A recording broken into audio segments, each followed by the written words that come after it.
Assalamualaikum Pak Mus, terima kasih kerana sudah meluangkan masa bersama kami dari BNN.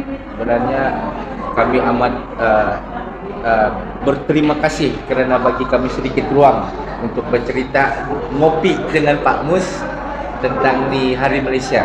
Jadi Pak Mus macam ni, banyak sangat persoalan di luar sana yang terlalu banyak tanda tanya mengenai status sebenar Malaysia ni. Jadi mungkin Pak Mus sebagai salah seorang yang sangat berpengalaman tentang ini, mungkin Pak Mus boleh share sedikit tentang apa sebenarnya Malaysia, apa sebenarnya cerita di sebalik penubuhan Malaysia. Okey, terima kasih kepada BNN kerana memberi ruang untuk saya memberi sedikit penjelasan mengenai Hari Malaysia. Sebenarnya tarikh 16 September adalah tarikh yang begitu penting untuk negara Malaysia. Tetapi selama 48 tahun, bermula daripada 1963 sehingga 48 tahun kemudian, iaitu kira-kira pada tahun 1999, barulah Hari Malaysia itu diiktiraf sebagai Hari Cuti Umum seluruh Malaysia. Dan orang-orang Malaysia di Semenanjung tidak pernah tahu apa itu 16 September. Yang meraihkan Hari Malaysia itu hanya rakyat Sabah dan Sarawak. Rakyat Sabah dan Sarawak yang merayakan Hari Malaysia, tetapi tidak disebut sebagai sambutan Hari Malaysia. Di Sabah, sejak kita kanak-kanak sekolah, apabila dibuat cuti umum 16 September, dikatakan Hari Tuan yang terutama. Dan begitu juga di Sarawak, sambutan 16 September, Hari Gubernur. Jadi kerajaan Persekutuan selama 48 tahun menafikan fakta sejarah bahawa 16 September itu adalah satu tarikh yang begitu penting, di mana tiga buah negara yang berasingan daripada tanah besar Semenanjung telah membuat keputusan untuk menubuhkan gagasan Malaysia yang dicadangkan oleh Tunku pada tahun 1961 di Singapura. Tiga buah negara yang berasingan daripada, bukan sahaja berasingan dari segi geografi, juga berasingan dari segi budaya, dari segi komposisi penduduk. Kita Melayu di Semenanjung tidak sama dengan Melayu di Sarawak dan di Sabah, terutama sekali di Sabah. Begitu juga suku-suku kaum lain. Cina di Semenanjung tidak sama dengan Cina di Sabah. Cina di Semenanjung dibawa oleh British, manakala Cina di Sabah dan Sarawak mereka datang sendiri lebih awal sebelum British, dan mereka sudah sebahagian besarnya telah menjadi rakyat pribumi, berkahwin dengan orang tempatan. Jadi satu kemuskilan, satu kita rasa sangat-sangat terkilan. Kenapa begitu lama selepas Perdana Menteri yang pertama Tunku, Perdana Menteri yang kedua Tun Razak, Perdana Menteri yang ketiga Tun Husin, Perdana Menteri yang keempat Tun Mahathir, Perdana Menteri yang kelima Tun Abdullah Badawi, mengambil masa 6 Perdana Menteri, iaitu semasa Datuk Seri Najib menjadi Perdana Menteri, barulah diisytihar cuti umum dan 16 September itu sebagai Hari Malaysia. Dan kita sangat sedih, sangat-sangat sedih apabila kerajaan Persekutuan tidak mau menyambut Hari Malaysia. Selama lebih 10 tahun, sejak 1999 atau tahun 2000, perayaan sambutan Hari Malaysia hanya digilirkan antara Sabah dan Sarawak. Apakah Malaysia itu Sabah dan Sarawak saja? Nah, jadi kemuskilan-kemuskilan ini sebenarnya adalah duri di dalam daging. Apabila terdengar suara-suara di Sarawak, misalnya Sarawak pos Sarawakian, Sabah pos Sabahan, dan Kuala Lumpur melihat perkara ini sebagai satu sentimen kita tidak bersetuju dengan konsep persekutuan. Sebenarnya kita setuju dengan konsep persekutuan. Yang kita tidak setuju ialah konsep penguasaan, dominasi, di mana konsep asal penubuhan Federation of Malaysia itu telah tidak dilaksana oleh kerajaan persekutuan. Di mana seperti yang saya pernah cakap bahawa perkataan Federation of Malaysia itu sendiri pun telah hilang. Di mana United Nations meletak nama Malaysia sebenarnya sebagai Persekutuan Malaysia atau Federation of Malaysia.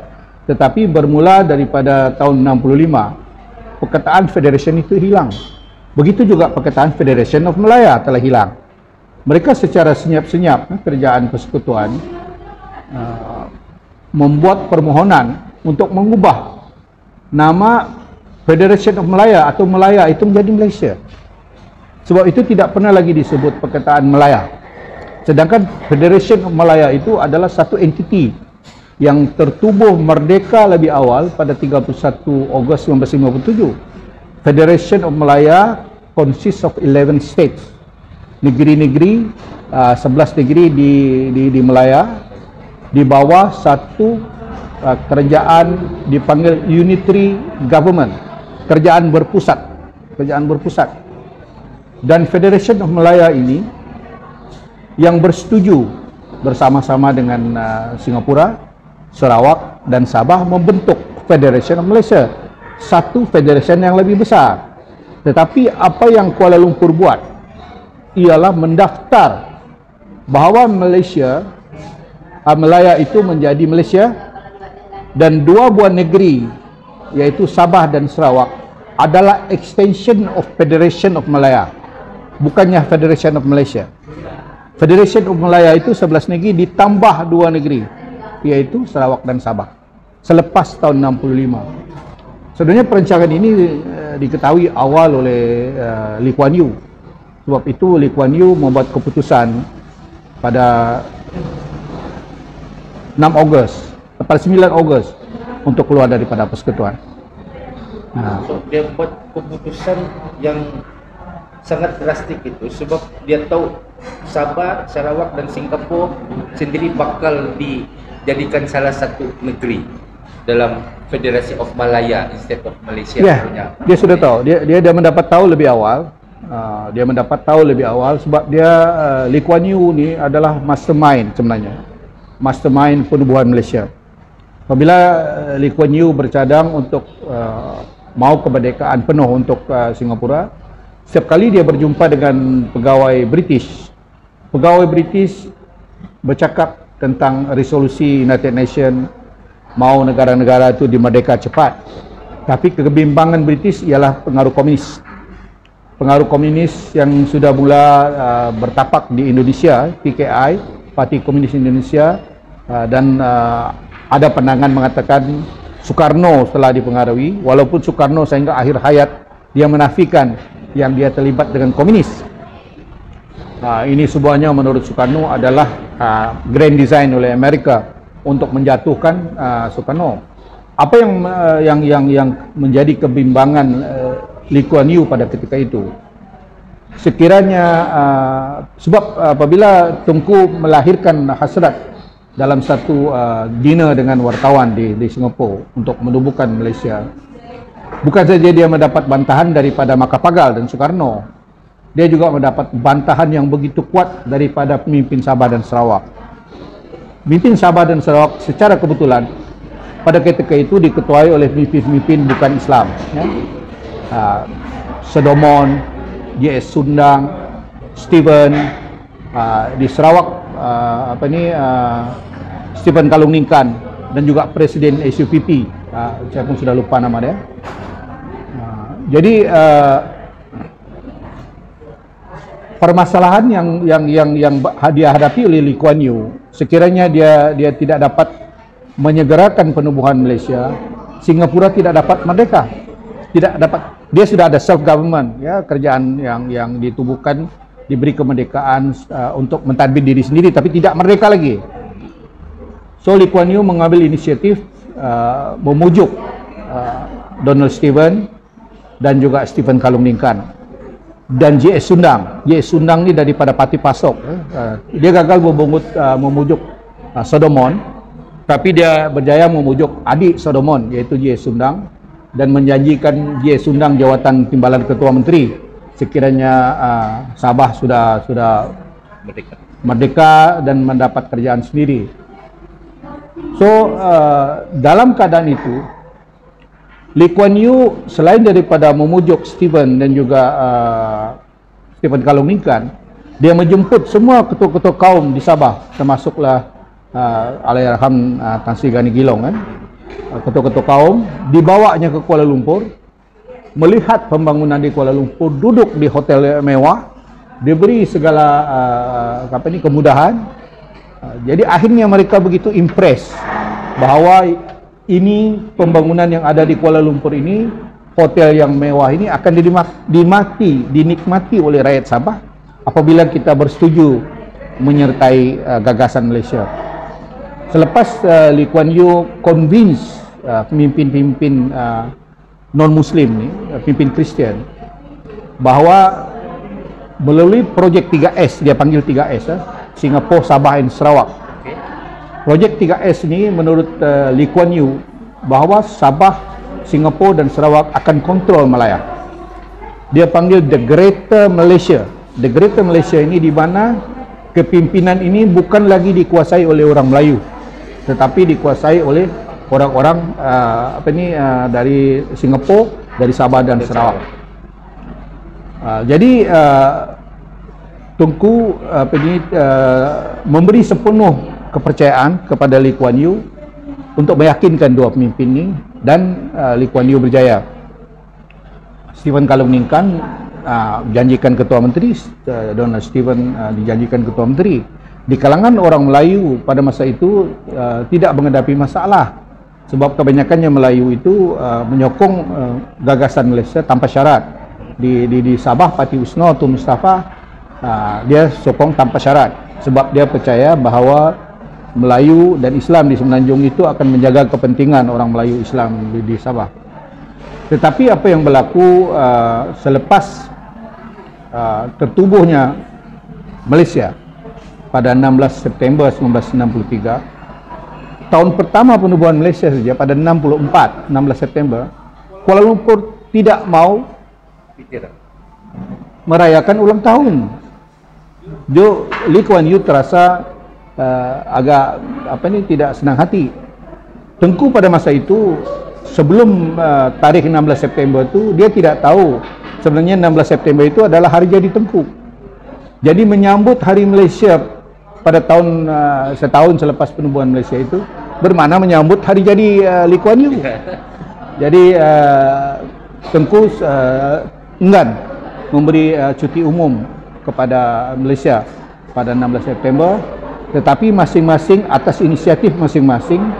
Di Singapura 16 September itu cuti, di Sabah cuti, di Sarawak cuti, tetapi Kuala Lumpur mengarahkan mereka tidak boleh menyebut cuti itu sebagai hari Malaysia, tetapi hari ketua negara. Dan itulah yang berlaku selama 48 tahun. Dan apabila berlaku yang sebenarnya spark decision Lee Kuan Yew, selain daripada dia mendapat tahu bahawa perkataan Malaya itu diubah kepada Malaysia dan Federation of Malaysia itu tidak lagi wujud, yang wujud hanya Malaysia, Lee Kuan Yew cuba bertanding parti PAP, bertanding di Johor, bertanding di kawasan-kawasan majoriti Cina, tapi dilarang pada pilihan raya tahun 65. Tetapi dalam masa yang sama, UMNO boleh tanding di Singapura. UMNO bertanding di Dun Singapura. Masa itu ada 15 Dun Singapura. UMNO bertanding di kawasan Melayu, tetapi parti PAP tidak dibenarkan bertanding. Tetapi Lee Kuan Yew bertanding juga. Bertanding juga. Daripada PAP itulah munculnya DAP. Dia daripada PAP tidak dibenarkan. Jadi keputusan pelarian 65 itu menyebabkan tindakan Kuala Lumpur terhadap Singapura itu. Lee Kuan Yew memutuskan untuk keluar daripada persekutuan. Dia tidak disingkir, ya. Dia tidak disingkir. Kuala Lumpur dengan malunya tidak mau mengaku yang Singapura keluar. Dia dengan egonya mengatakan dia disingkir. Sebenarnya usul parlimen itu dibuat 2 minggu selepas keputusan Singapura keluar, dan backdated. Tarikh itu di backdated. Ya, seolah-olah dia disingkir. Ya. Jadi masalahnya apabila Singapura keluar, British dan Kuala Lumpur tidak mau mewar-warkan proses keluarnya Singapura itu, sehingga keputusan itu dibuat dengan segera. Kenapa? Karena mereka tidak mau Sabah dan Sarawak tahu. Sabah dan Sarawak jika tahu, mereka juga akan ikut keluar. Sebab mereka menyertai gagasan Malaysia kerana Lee Kuan Yew. Okey? Lee Kuan Yew, orang yang pertama sekali outburst, yang marah ialah Donald Stephen. Donald Stephen marah dan dia telah diminta letak jawatan. Minta letak jawatan, ditukar dengan Peter Low. Tukar Peter Low, dia ambil jawatan Peter Low sebagai Menteri Hal Ehwal Sabah di Federal. Tapi Stephen Kaluningkan tidak mau letak jawatan, sehinggalah di istiadat darurat di Sarawak. Jadi event itu, peristiwa itu sebenarnya masih terbuku di dalam perasaan rakyat Sabah dan Sarawak yang tahu sejarah. Dan sejarah ini tidak pernah dicatat dalam buku sejarah. Tidak pernah dicatat. Malah kalau kau buka silabus tingkatan 3, 4, 5, 6 rendah dengan 6 atas, silabus sejarah negara Malaysia, penubuhan Malaysia itu hanya 2 lembar. Daripada 385 lembar silabus buku sejarah. Dua keping saja. 2 keping cerita penubuhan sebuah negara baru nama Malaysia. Yang banyak cerita kisah Tun Perak, kisah di Semenanjung saja, kisah komunis dan sebagainya. Seolah-olah kemerdekaan itu hanya mereka saja yang terlibat. Dan kita ini hanya dibawa masuk. Sebenarnya kita tidak dibawa masuk. Kita bersetuju menubuhkan satu negara baru. Jadi saya berpendapat, saya cuma berharap menteri yang terbaru, menteri komunikasi multimedia ni, ya seorang yang faham, Tan Sri Anwar Musa, begitu juga dengan Perdana Menteri, supaya membetulkan fakta sejarah, mengajar kembali sejarah kepada semua rakyat Malaysia, termasuk pelajar-pelajar di peringkat rendah. Yang masalahnya sekarang ni, bila kerajaan Malaysia buat cuti 16 September, orang Semenanjung pun dah tahu apa sebab kita cuti. Iyalah. Hanya Sabah Sarawak saja tahu. Jadi macam mana impaknya tu Pak Mus? Sebab sekarang kalau ikut dengan fakta sejarah bahawa kita telah disekutukan dengan Malaya sebagai salah satu negeri dalam Malaysia. Itu pindaan dibuat pada tahun 76. Itu sebab saya kata Malaysia Agreement itu adalah satu perjanjian yang tidak boleh diubah, tidak boleh dipindah. Sign, seal and delivered. Masalahnya selepas perjanjian Malaysia ditandatangani di Britain, pada 9 hari bulan 7 63, lebih kurang begitulah. Selepas ditandatangani, dibawa ke Parlimen Melaya pada ketika itu, Malaysia, sebahagian besar daripada perkara-perkara yang terkandung dalam Malaysia Agreement menjadi Akta Malaysia. Jadi akta itu yang diubah. Akta ini dibawa ke Parlimen pada tahun 1976, diubah, dipindah, di mana status Sabah dan Sarawak itu bukan lagi satu daripada 4, tadi menjadi satu daripada 13 negeri. Dan yang mengundi pun adalah ahli-ahli Parlimen dari Sabah dan Sarawak, ya, yang sekutu dengan kerajaan persekutuan. Ada beberapa orang yang tidak mengundilah, saya ada senarai itu, tetapi perkara itu tidak perlu lagi kita ukitkan kesalahan, sebab barangkali pada ketika itu tekanan politiknya tidak sama. Ya. Jadi sekarang tu Pak Mus, tentang kita telah di waktu Tan Sri Muhyiddin ditangkap Sabah dan Sarawak merupakan satu wilayah. Ya, itu satu perkembangan yang cukup baik, di mana secara perlahan-lahan bermula daripada era Datuk Najib. Era Datuk Najib di mana dia lebih banyak sudah memberi pengagihan jawatan menteri. Pada satu ketika kita dapat 6 menteri penuh dan 7 timbalan menteri dari Sabah. Begitu juga dengan Sarawak masa zaman Datuk Najib, dengan pembahagian dari segi bajet yang lebih besar. Kita mendapat kementerian menteri-menteri kanan. Saya sebelum itu masa zaman Tun Mahathir, paling tinggi jawatan kita dulu Menteri Jaga Tanah, Menteri Jaga Wilayah. Oso Menteri Tanah Koperasi, Tun Sekaran Menteri Tanah Koperasi, kemudian Pengiran Osman Rao Menteri Wilayah Persekutuan. Menteri Jabatan Perdana Menteri James Song Kili pernah satu ketika. Itulah kementerian yang dibuat. Menteri yang syok sendirilah. Menteri syok sendiri. Tapi semasa Datuk Najib, ini bukan kita memuji tapi kita melihat dari segi pendekatan baru di mana dia melantik lebih ramai menteri, Kementerian Luar Bandar, Menteri JKR Sarawak, kemudian Menteri Pertanian sekarang ni masa Muhyiddin, dan nampaknya sudah mula penerimaan kepimpinan di peringkat pusat bahawa Sabah dan Sarawak ini bukan sama statusnya dengan 11 negeri. Sama ada mereka tahu ataupun mereka buat-buat tidak tahu. Sistemnya itu berbeza. Federation of Malaya itu adalah satu federation unitary, kerajaan berpusat. Federation of Malaysia itu sistemnya berbeza, di mana kita ada otonomi. Sebab itu di Kelantan tiada Menteri Kewangan, tiada Menteri JKA, dia ada exco saja. Exco kuasa tidak sama dengan menteri.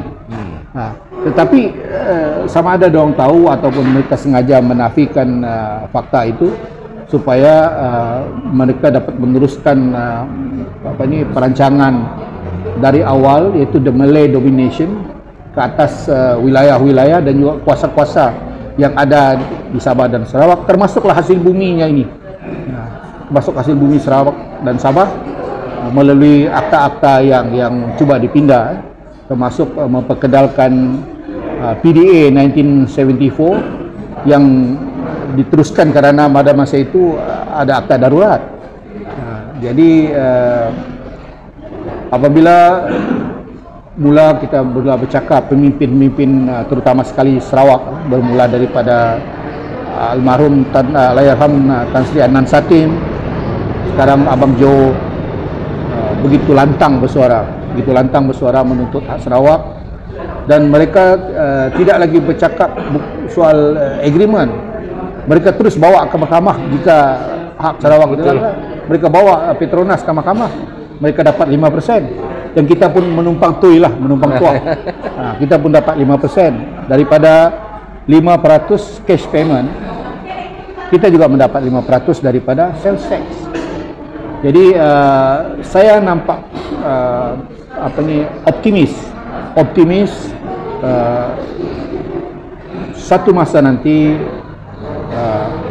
semua yang telah dijanjikan akan diberikan kembali kepada kita, dan cuma satu yang kita gagal buat di Sabah terutama sekali berbanding dengan Sarawak. Kita tidak boleh jadi kingmaker, di mana Sarawak menjadi kingmaker melalui GPS.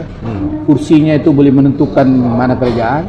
Di Sabah DRS tidak boleh berbuat begitu, sebab DRS itu bukan pertubuhan politik yang sah, dia tidak berdaftar. Parti-parti pun masih dikuasai oleh presiden yang bukan di sini. Betul. Manakala Sarawak GPS itu dikuasai oleh pemimpin Sarawak sendiri. Jadi saya nampak apabila kita terus bersuara mengenai Hari Malaysia, kenapa Malaysia ditubuhkan, apa untung dan ruginya kita berada dalam Malaysia, menjadi satu bahan perbincangan, bukan menjadi polemik, menjadi bahan perbincangan yang mencari kebaikan. Bukan kita bermakna apabila kita bercakap soal hak, apabila kita bercakap soal itu, orang akan kata kita mau membawa keluar dari persekutuan. Tidak. Apa yang kita cakap ini adalah dalam ruang lingkup kerangka Malaysia itu sendiri. bukan bermakna apabila kita tidak bersetuju kita mau keluar daripada persekutuan. Jadi itu harapan saya lah. Terima kasih Pak Mus, terima kasih Pak Mus.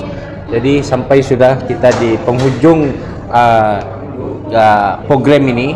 Jadi saya sekali lagi dengan kru BNN sangat berterima kasih dengan Pak Mus kerana sudi meluangkan sejarah dan pandangan Pak Mus mengenai ngopi bersama Pak Mus di tentang Hari Malaysia. Jadi terima kasih Pak Mus. Terima kasih banyak-banyak. Okay.